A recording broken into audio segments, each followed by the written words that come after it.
Madame, Monsieur, bonjour et merci de nous choisir pour ce nouveau forum consacré dans sa première partie à l'actualité béninoise. 7 morts à Cotonou dans les violences post-électorales du jamais vu dans la maison de Dan. En 33 ans de pratique démocratique. Qu'est-ce qui a disjoncté donc dans le système?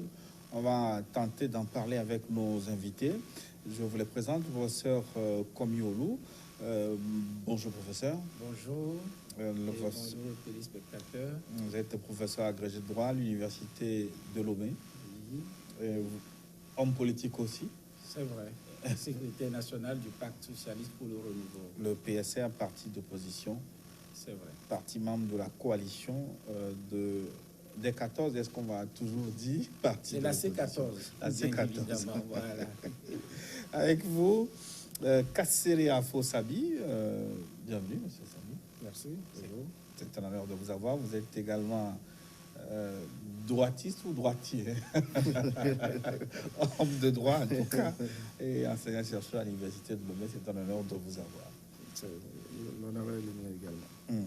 Alors, professeur Olou, vous avez sans doute suivi l'actualité du Bénin ces derniers jours, notamment jeudi et vendredi, ou mercredi et jeudi, le paroxysme des violences post-électorales ayant abouti à au moins 7 morts, selon le décompte de l'opposition. Que vous inspire ce décompte macabre? C'est d'abord, je dirais, un sentiment de tristesse, une profonde tristesse, parce que dans la sous-région, avec les difficultés multiples que les pays ont connues ou connaissent, le Bénin apparaissait comme au départ une exception, parce que très souvent, ou presque toujours, les choses se sont bien déroulées au Bénin. Et la conférence nationale béninoise a été considérée aussi comme un modèle et qui a obtenu des résultats probants. Et le Bénin était, nous pourrions dire, dans la bonne voie. Mais avec ces événements, cela démontre que rien n'est acquis et que la culture de la démocratie, la culture de la paix, la culture de la tolérance doivent être des conquêtes quotidiennes. Et cela nous rappelle la nécessité donc d'évaluer ce que nous faisons et qu'ensemble nous puissions toujours travailler dans l'intérêt de notre pays. Parce que si on prend cette situation, les victimes, ce sont toujours les Béninois et c'est le pays qui en sort perdant. Kassere Afo-Sabi. Oui, je suis également dans le même sens que le professeur Olou, attristé. Attristé parce que l'occasion d'une élection ne devait pas être pour faire des décomptes macabres. Et l'élection, par définition, c'est un choix. Il s'agit de choisir ses dirigeants en fonction de ce que l'on entend que le pays devienne à l'avenir.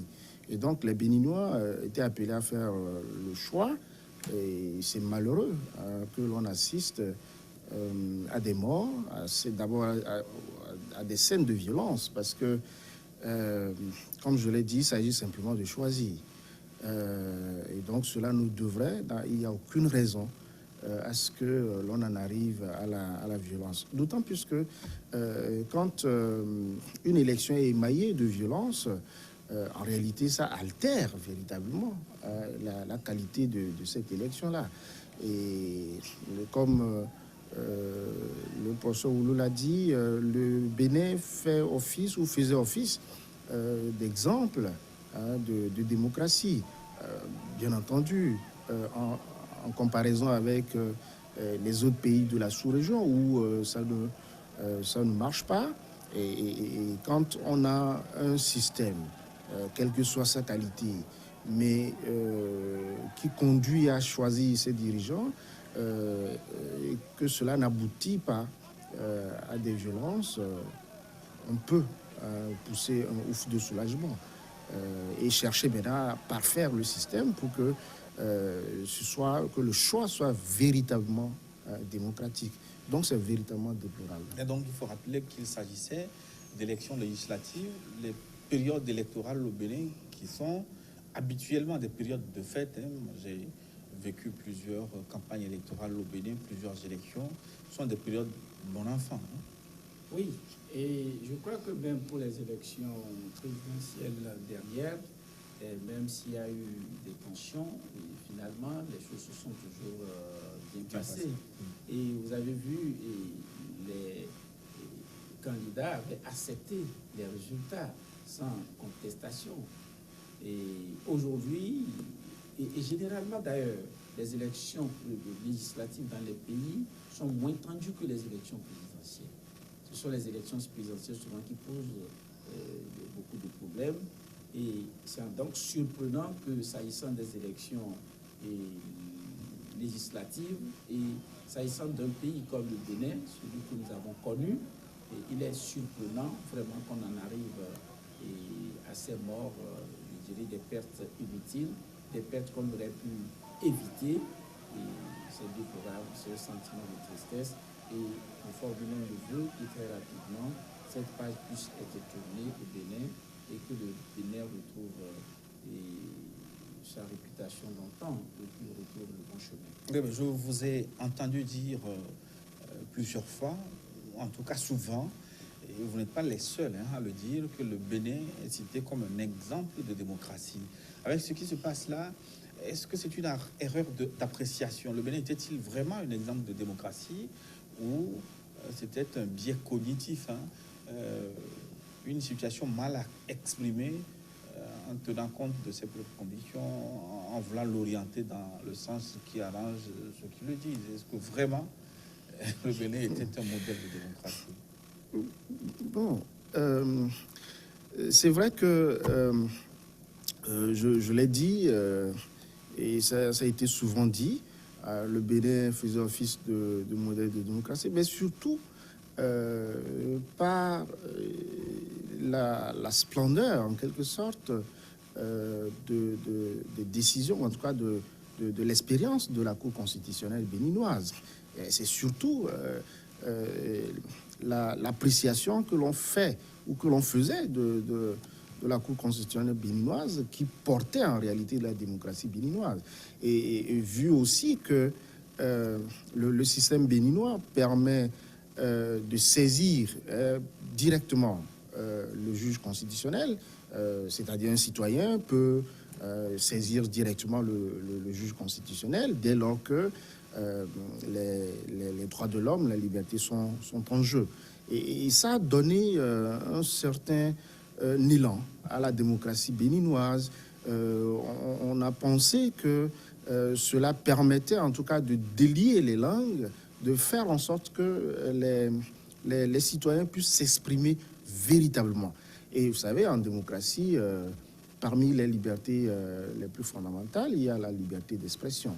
Et quand on n'arrive pas à exprimer de manière libre ce que l'on pense, et là, c'est véritablement un danger. Et donc, c'est surtout sous cet angle-là que le modèle, le titre de modèle était accolé à la démocratie béninoise. Et puis, dans tous les cas, comme je l'ai dit entre-temps, si on a un système qui permet de désigner des dirigeants sans que les dégâts ne soient énormes, on se frotte les mains.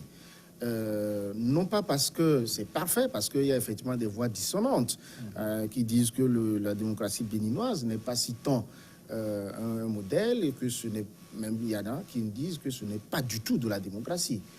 Mais quand on regarde l'expérience béninoise et en la comparant aussi aux autres expériences, on ne pouvait pas condamner, on ne pouvait pas dire que le Bénin ne faisait pas office d'exemple. Vous avez quand même évoqué un élément objectif. Il s'agit de la Cour constitutionnelle qui a brillé par le passé en prenant des décisions en opposition au pouvoir exécutif. Mais il s'est passé un élément majeur quand même, en tout cas, qu'il faut rappeler. Cette Cour constitutionnelle a été réformée et à sa tête, désormais, on a un nombre de droits jugé à tort ou à raison comme étant un proche de l'actuel président Talon. Peut-être on va en parler, mais vous souhaitez réagir par rapport... Oui, je souhaitais réagir, je voulais réagir sur cette présentation du Bénin comme une démocratie. En dehors de la Cour constitutionnelle, il y avait quand même beaucoup d'éléments, beaucoup d'autres éléments qui permettaient de dire que le Bénin était sur la bonne voie. Regardez, le président Kérékou a perdu les élections. Il est parti, Soglo est revenu, le président Soglo est arrivé. Soglo, organisant les élections, perd les élections. C'est une alternance. Kérékou vient, et ensuite, après Kérékou, c'est Yahi Boni. Yahi Boni, on en est aujourd'hui avec le président Talon. Il y a eu quand même beaucoup d'éléments, cette alternance qui indique déjà quand même qu'il y a une sorte de vitalité. Moi, je suis régulier au Bénin. Il y a Béninois, ce n'est pas je dirais que ce n'est pas un cadre béninois. Il était chauffeur. Il me disait il y a quelques années, du temps de Yahi Boni, il dit, professeur, si j'ai un problème aujourd'hui contre Yahi Boni et que je vais devant les tribunaux même, si j'ai raison, les tribunaux vont condamner Yahi Boni. Et quand il en parlait, je souriais, il disait, mais je ne vois même pas les cadres togolais plus faire cette affirmation s'agissant de la justice togolaise.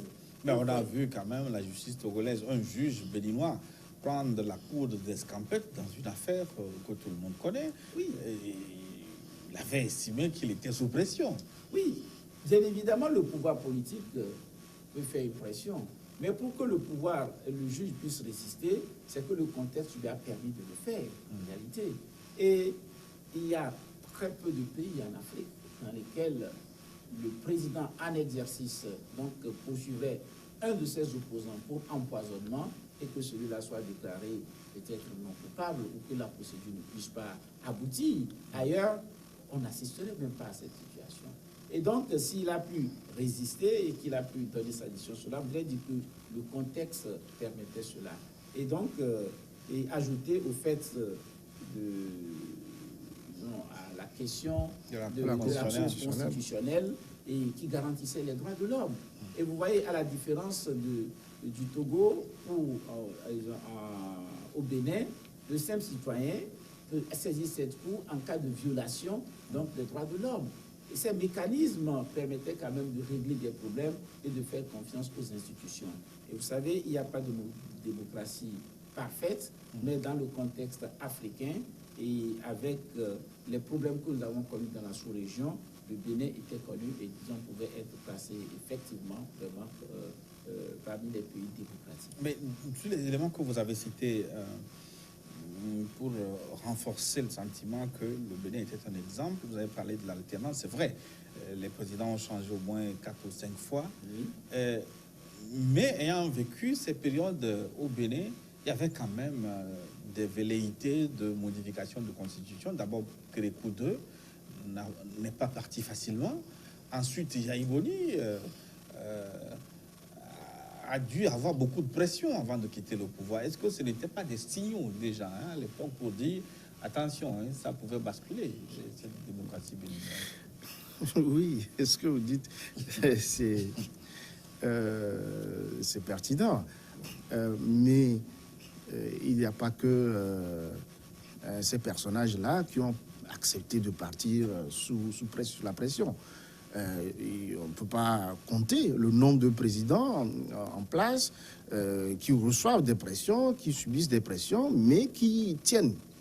Et vous voyez, quand à un moment donné, dans un système, on se dit que tout est permis, ou on ne se fixe pas de limites, et là, c'est que tout le monde est en danger. Là, les citoyens sont en danger. Et donc, s'il y a un système qui permet, à un moment donné, que ce soit sur la base des pressions ou autre, mais la mentalité est déjà conçue d'une manière telle que on se dit, voilà, il y a des limites qu'on ne franchit pas.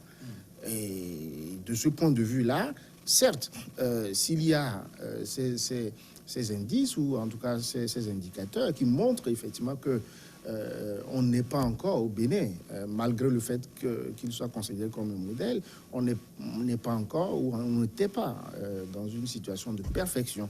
Et ça montre d'ailleurs qu'il faut continuer par aller de l'avant, conquérir de liberté en liberté, de mécanisme en mécanisme, de démocratie, pour qu'un jour, on en arrive à une démocratie acceptable. Sinon, est-ce qu'une démocratie parfaite existe? Même les États-Unis qui sont présentés comme un modèle de démocratie, parfois, moi j'en arrive à m'interroger sur la réalité de cette démocratie. Mais la société civile faisait écran quand même à tout ce qui pouvait être considéré comme dérive dictatoriale. Mais où est passée cette société civile si forte? Autant de Renki Amadoukou, avec Ne touche pas à ma constitution, ce qui a empêché Yahi Boni et Mathieu Kérékou de modifier la constitution et de s'éterniser au pouvoir. On a vu toujours cette société civile barrer la route à ceux qui voulaient mettre les bâtons dans les roues démocratiques. Mais où est-elle passée? Non, nous ne dirons pas qu'elle a disparu. Et d'ailleurs, ce que vous avez dit relativement à ces tentatives qui n'ont pas abouti, cela voudrait dire finalement d'ailleurs que cette démocratie avait bien marché. Et aujourd'hui, nous ne dirons pas que cette société civile n'existe plus. Elle est là et je crois qu'il y a des signes de résistance, de quelque sorte. Et peut-être que cette situation que nous connaissons, je suis persuadé que ça peut être une situation très durable parce que la population, en tout cas, n'est pas heureuse, disons, par rapport à ce qui se passe aujourd'hui. Et les statistiques le démontrent à l'occasion de ces élections, du taux de participation. Taux de participation, la commission électorale, la Sénat a parlé de 23%, oui. Chiffre revu à la hausse, selon quel mécanisme, on ne sait pas, par la Cour constitutionnelle. Désormais, on parle de 28%, et le chiffre validé. Bon, d'accord, mais 28% par rapport... L'opposition parle de 5 à 9%. Vous voyez, donc, tous ces éléments, on les promet. Dans tous les cas, 28%, c'est très faible par rapport... Je crois que c'était au-delà de 60% pour les anciennes élections passées. Et de sorte, cela signifie que la participation n'était pas vraiment au rendez-vous et qu'il faudrait trouver des mécanismes peut-être pour sortir de cette situation de crise. Et la société civile va continuer par faire son travail. Et vous savez, la tentation donc, du pouvoir politique de pouvoir se maintenir ou de chercher à écraser les autres pouvoirs, et on le rencontre partout. C'est parce qu'il existe des mécanismes qui permettent d'arrêter donc ces velléités. Et nous pensons que le Bénin retrouvera sa voie et qu'il y aurait des concertations et qu'ils aboutiront à une solution et peut-être dans l'intérêt de Mais sur quoi se fonde votre espoir? Est-ce que le président Talon n'a pas franchi le Rubicon aujourd'hui? Bon, franchir le Rubicon, est-ce qu'on peut le dire en ces termes-là? Ce qui est sûr, la situation ne saurait réjouir ceux qui sont épris de la démocratie. Mais l'espoir n'est pas totalement perdu parce que, dans une certaine mesure, c'est aussi les vertus de l'alternance. L'alternance au pouvoir a cette vertu-là de permettre le renouvellement des dirigeants. À un moment donné, on peut tomber sur un personnage qui peut-être au départ a pu inspirer confiance, mais de plus en plus cesse d'inspirer cette confiance, en tout cas à la hauteur à laquelle cela a été exprimé. Mais ce qui est sûr, je suis convaincu qu'il y a des ressorts dans la société, dans le tissu social béninois, qui font que à un moment ou à un autre, ça finira, le train finira par reprendre les rails. Est-ce que ces ressorts, justement, ne sont pas détraqués? Ces ressorts, c'était les anciens présidents qui intervenaient dans les jeux pour calmer les choses. Mais aujourd'hui, on a vu que ces anciens présidents sont même considérés comme étant ceux qui attisent sur le feu. Notamment, on a cité une phrase de l'ancien président Yahi Boni qui a dit « Talon marchera sur nos corps avant d'entériner le nouveau Parlement ». Ce sont des déclarations très fortes. Oui, et vous voyez, il faut reconnaître que le mécanisme, quelque part, n'a pas marché. Et si des anciens présidents en arrivent à faire de telles affirmations, c'est qu'effectivement, ils ont le sentiment d'avoir, disons que les règles n'ont pas été respectées. Et ces affirmations, en réalité, peut-être n'apaisent pas. Mais l'ancien président qui est encore acteur politique, bien évidemment, je ne crois pas qu'il ait parlé comme un ancien président. Il a parlé comme un acteur politique. Et je crois que beaucoup de Béninois aujourd'hui aussi ont le regard tourné vers le clergé, qui est beaucoup plus considéré comme neutre et qui puisse faire des tractations nécessaires pour pouvoir avancer. Donc la déclaration du président Yahya Boni, c'est celle d'un acteur politique qui est frustré de ce qui se passe dans son pays. Et je crois que c'est légitime de sa part d'être frustré parce que ne pas pouvoir participer aux élections. Il nourrissait l'ambition d'être élu et de diriger le Parlement. Voilà. Donc, je crois qu'au-delà même de cela, le fait que son parti n'ait pas pu participer à ces élections, et on comprend sa frustration. C'est tout à fait normal. Et je crois que, quoi qu'il en soit, dès lors que l'opposition ne parvient pas à participer aux élections, c'est qu'il y a quelque chose qui n'a pas marché. Et il faudrait qu'ils s'entendent pour régler ce problème. Et chacun d'entre eux en sortira grandi. C'est l'analyse que nous faisons de la situation. Ce qui a jeté le feu aux poudres, en dehors du contexte électoral très tendu, c'était une supposée tentative d'arrestation de l'ancien président Yahya Boni. C'est à la suite de ces informations que les jeunes se sont déchaînés dans les rues avec des violences qu'on a connues.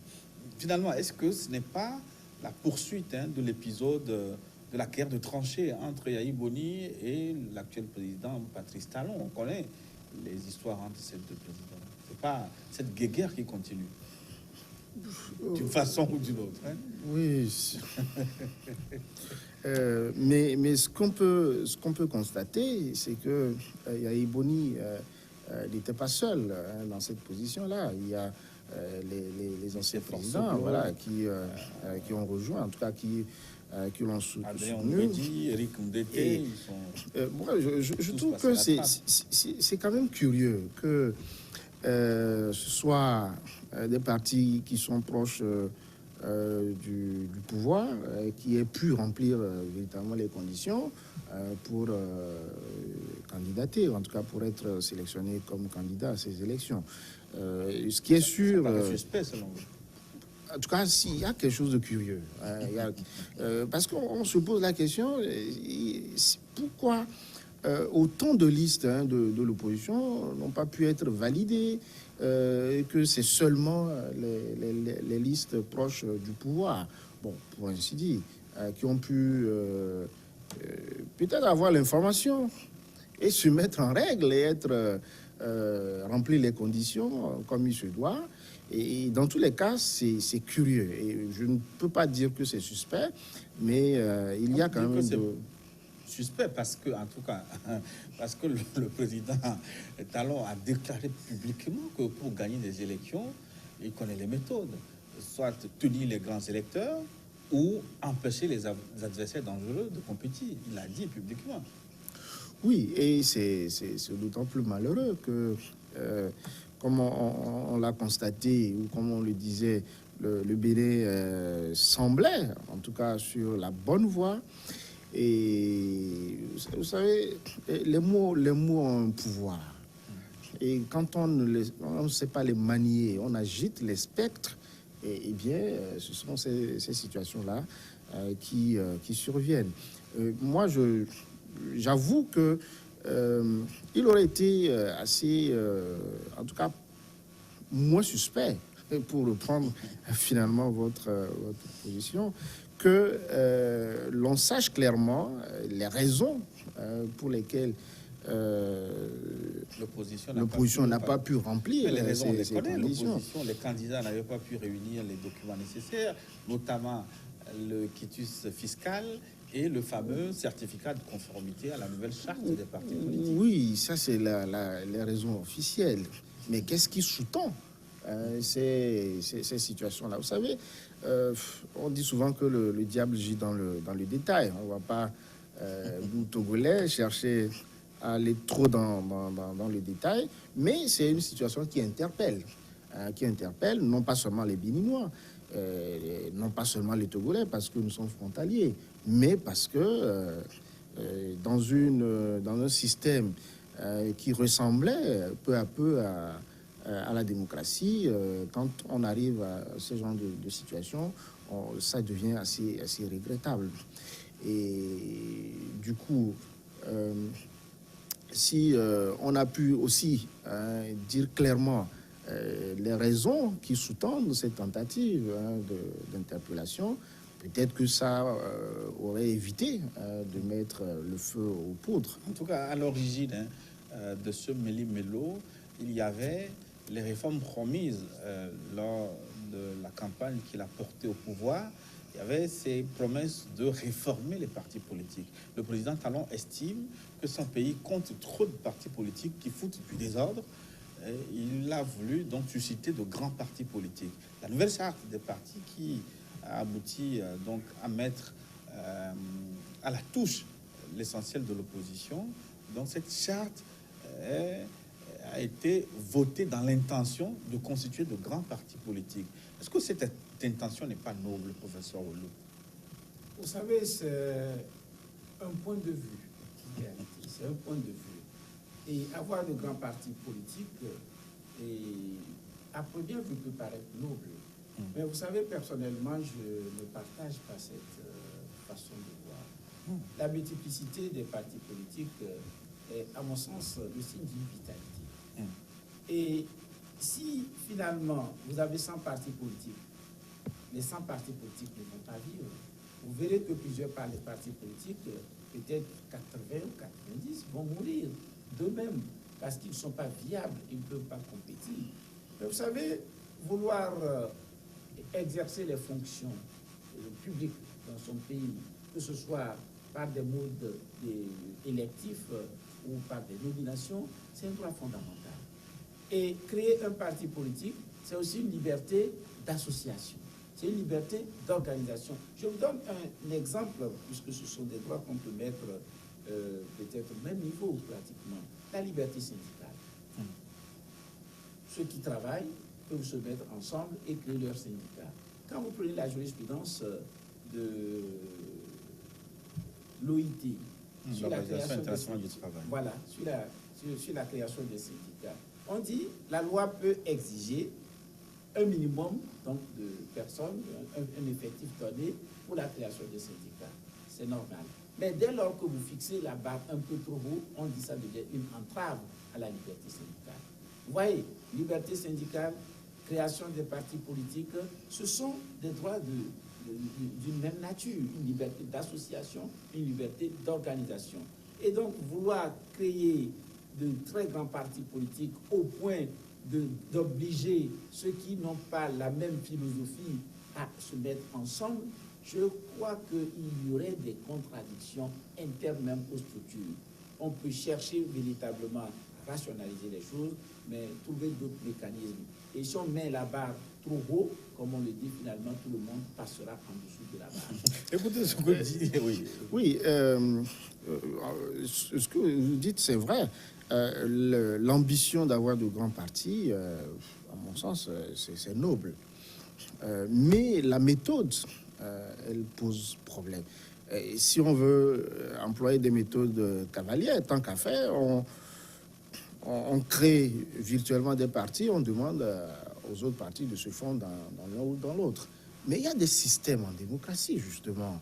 Il y a des mécanismes qui permettent de converger vers la création de ces pôles. Et vous savez, aux États-Unis, si on parle du Parti démocrate et du Parti républicain, c'est pas parce qu'il n'y a que ça. Il y a d'autres partis, mais le système électif, en tout cas le système électoral, est tel que ça fait émerger deux grands partis.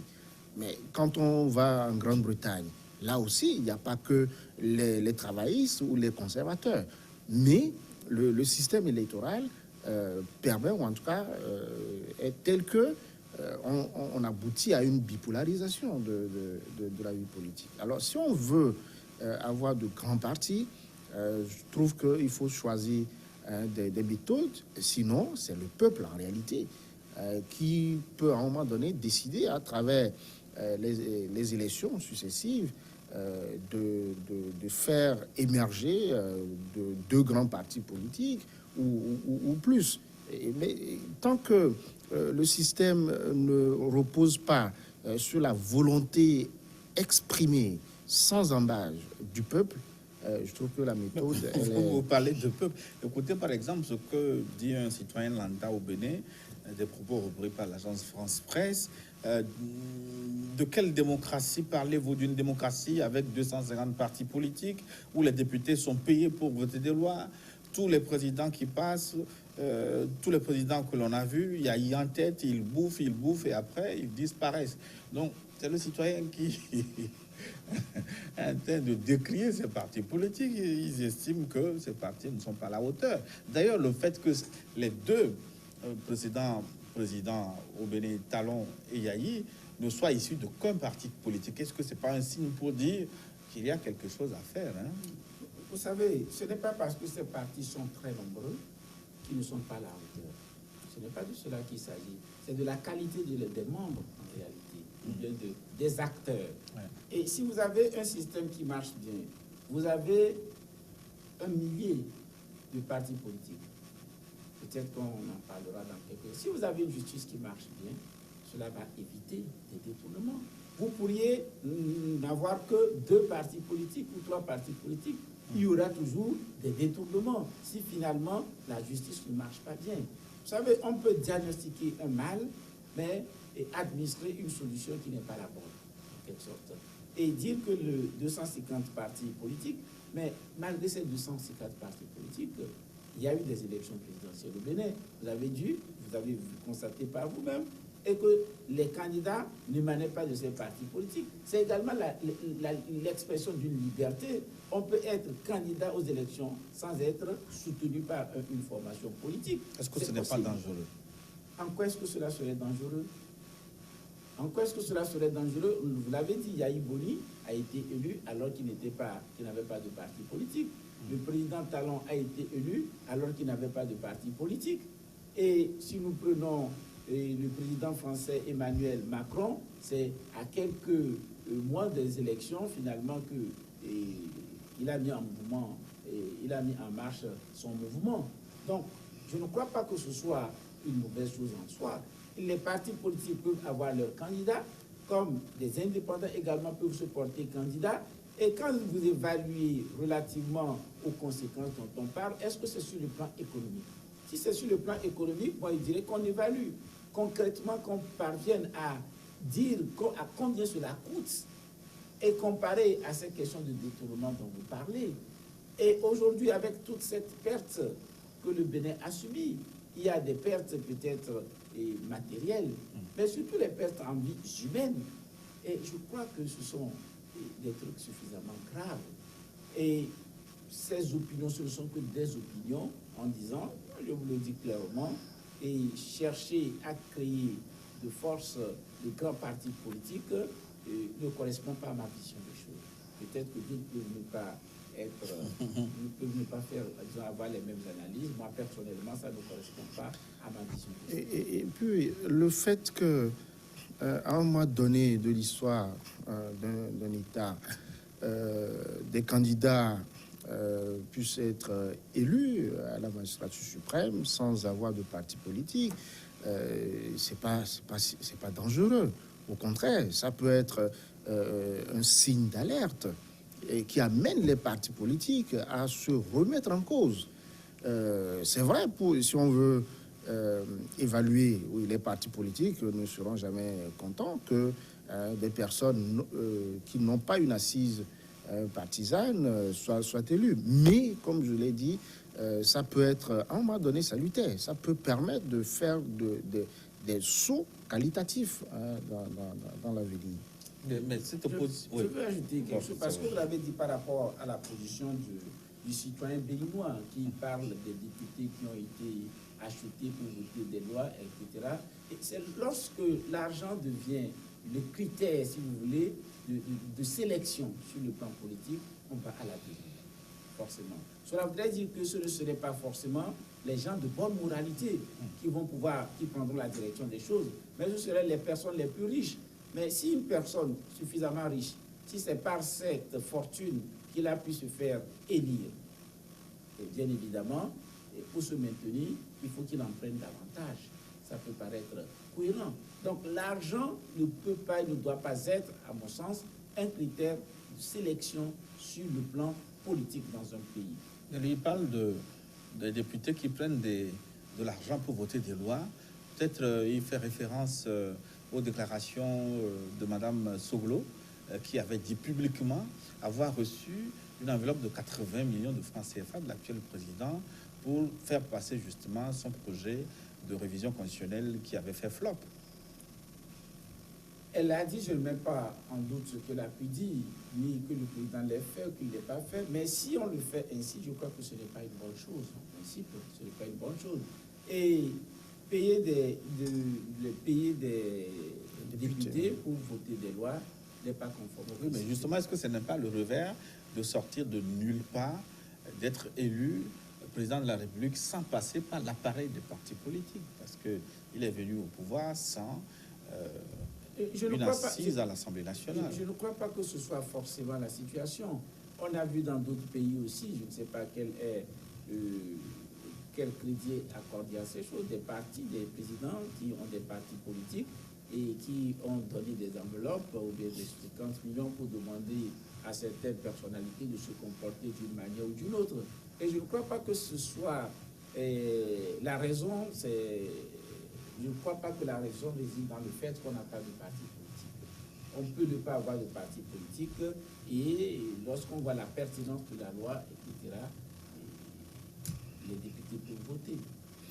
Et puis, est-ce qu'on peut dire sérieusement que c'est avec Patrice Talon, on donne du crédit, hein, c'est le personnage même qui a fait cette déclaration, on ne met pas en doute sa déclaration. Mais est-ce qu'on peut dire sérieusement que cette pratique a commencé avec Patrice Talon? Est-ce que on ne peut pas le reprocher disent que c'est Adrien Mbedji qui a introduit l'argent massif dans la politique au Bénin. Mais on ne peut pas reprocher à quelqu'un le fait d'être élu en n'étant pas ou en n'ayant pas une machine partisane. Et moi, je trouve que c'est des critiques qui n'ont pas de fondement. Et on risque de ne pas être pris au sérieux si ce sont ces arguments-là qu'on avance. Maintenant, si effectivement il y a des députés, que ce soit avec Patrice Talon ou bien avant, qui prennent de l'argent pour voter, et même certains diraient que dans d'autres pays, il y en a qui ne prennent même pas, mais qui sont obligés aussi de voter. Mais dans tous les cas, dans ces deux configurations, c'est pas la démocratie qui sort gagnante. Et donc, ce ne sont pas des signes qui montrent qu'il y a une vitalité démocratique. Au contraire, et c'est pour ça qu'il faut combattre avec la dernière énergie ces genres de pratiques. Mais finalement, j'ouvre une parenthèse. Est-ce que l'argent ne circule pas trop en politique en Afrique? Est-ce que l'argent n'a pas tué les enjeux politiques? Oui, vous voyez, je vous l'ai déjà dit dès le départ que moi je ne suis pas très favorable à cette place primordiale de l'argent dans la politique. Vous savez, il faut un minimum possible. Il faut l'accepter. On ne peut pas faire de politique non plus lorsqu'il n'y a pas un minimum acceptable. Mais au-delà d'un certain seuil, ça devient un mal. Et pour le Bénin, ce n'est pas... Lors des dernières élections déjà, moi j'ai discuté avec des collègues de béninois qui s'inquiétaient de l'intrusion de l'argent dans la politique. Ils ont déjà dit que dans ces conditions, on n'aura que des hommes politiques corrompus.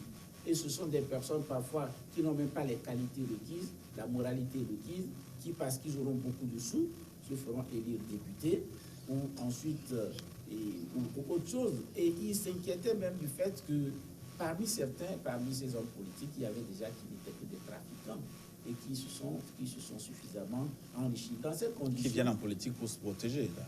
Probablement. Bon, parfois, dans ces conditions, ça ne peut pas être une bonne chose. Et c'est justement pour cette raison qu'il faut, je le disais il y a quelques instants, trouver les remèdes adaptés aux problèmes qui se posent. Donc, une intrusion excessive de l'argent devient forcément un mal. Et donc, ce ne serait plus la qualité qui sera recherchée, mais tout au moins, ce sont les plus riches qui se feront élire, et bien évidemment, ce n'est pas un bon signe pour la société. Ce n'est d'ailleurs pas un hasard si la plupart des lois électorales fixent, par exemple, un plafond de dépenses de campagne électorale.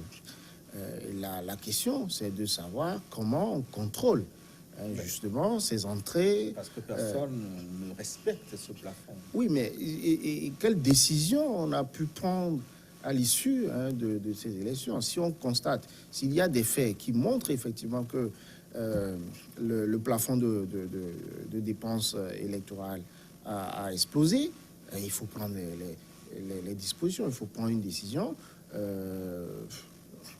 Moi, je n'irai pas jusqu'à demander l'invalidation de l'élection, mais il faut quand même qu'il y ait des sanctions. Si vous prenez le système français, c'est quand même mieux organisé.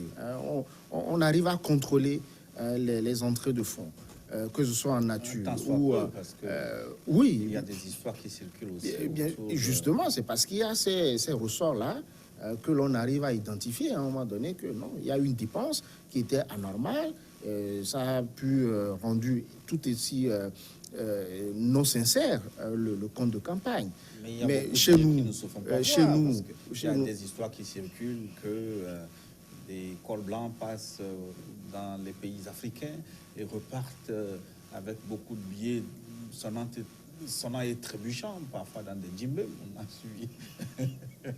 Oui, mais vous savez, peut-être sur le moment, c'est difficile d'identifier ces financements anormaux, mais on arrive, on arrive quand même à un moment donné à pouvoir les qualifier, et quand c'est le cas, eh bien, ça rattrape toujours leurs auteurs. Comme le cas de Kadhafi qui se bat actuellement dans un procès pour financement illicite de sa campagne électorale venant de Libye. Professeur Oulou, mais ce qui est gênant, c'est que l'argent circule aussi bien dans les cercles du pouvoir, mais de plus en plus dans l'opposition aussi. Vous suivez mon regard, hein. Il y a une histoire qui vous colle à la peau, avec ces sous qu'on vous aurait donné. Franchement, professeur Oulou, qu'on connaît, pourquoi vous avez accepté justement ces sous-là? J'aurais souhaité ne pas aborder ces questions, oui, de ne pas les aborder, parce que vous voyez, il y a des situations dans lesquelles, je crois, on ne sait pas rechercher l'essentiel. Et on reproche à l'opposition d'avoir accepté 30 millions. Je ne me prononce pas sur la question, mais je le dis et je le répète. Quand vous regardez toutes les luttes qui ont eu lieu sur le plan international, il y a toujours eu des soutiens qui ont été donnés pour des gens en lutte. Quand une structure ou dans un pays, les gens luttent en faveur ou contre une dictature, vous rendrez compte forcément qu'il peut y avoir des soutiens de diverses natures. Est-ce que ce sont ces éléments qui conduisent en réalité à renoncer à la lutte? Et moi, je l'ai dit, je ne le cache pas, s'il y a des personnes de bonne volonté qui me donnent les moyens nécessaires sans remettre en cause mes convictions et qui me permettront de lutter pour les valeurs auxquelles je crois, ces principes de démocratie, cette question de transparence, je ne les refuserai pas. Mais est-ce que vous ne voyez pas la couleur de celui qui vous donne des sous? Ce n'est pas une question de couleur, c'est la conditionnalité des sous que vous recevez. C'est la conditionnalité des sous. Regardez, j'ai dit je n'aimerais pas aborder cette question, mais je vous pose un certain nombre de questions qui vous amèneraient et qui vous conduisent. Je vous pose une question. Si quelqu'un du régime, par exemple le cercle, du président de la République aujourd'hui vient vous donner des informations pertinentes, vous les prendrez, vous ne les prendrez pas. Ce sont des moyens de guerre. Regardez dans la Bible, David face, je crois, Saül, si je ne me trompe pas, c'est le fils de Saül qui venait donner à David les informations qui lui ont permis d'échapper à cela. Ce qui importe, c'est la conviction et la finalité de ce que vous recherchez. Si vous prenez les sous pour trahir vos convictions, pour trahir la lutte, alors vous n'êtes pas un homme digne de confiance. Et je m'étais étonné que la presse puisse se saisir de cette question et à rebondissement, comme si véritablement c'était là l'essentiel. Et il faut savoir, on va dépasser, je crois, ces considérations que en tout cas, je vais dire, on nage dans la boue et on oublie ce qui peut être considéré comme l'essentiel.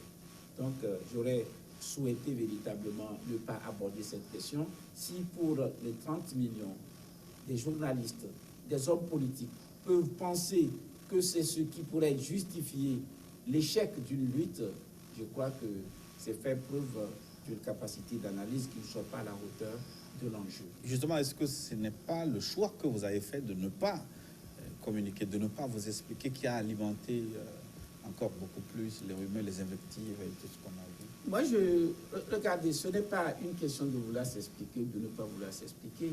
Il y a des situations dans lesquelles, manifestement, il est préférable de ne rien dire. Prenons ces hypothèses. Si un chef d'État, par exemple, je suppose, vient financer une opposition, que pensez-vous des relations qui peuvent exister entre ce chef d'État et son collègue? Et vous pensez, par exemple, que si un chef d'État me donne aujourd'hui les moyens, écoutez, je comprends votre lutte, j'adhère à votre lutte, je vous donne ces moyens pour que vous puissiez aboutir à cela, et que je vienne chanter ça sur les antennes, que tel président m'a donné l'argent pour que je puisse en réalité combattre une dictature, et vous pensez que ce soit un comportement correct? Mais soyons sérieux. Mais de toutes les façons, tout le monde sait que cette enveloppe ne sert pas à combattre efficacement 30 millions.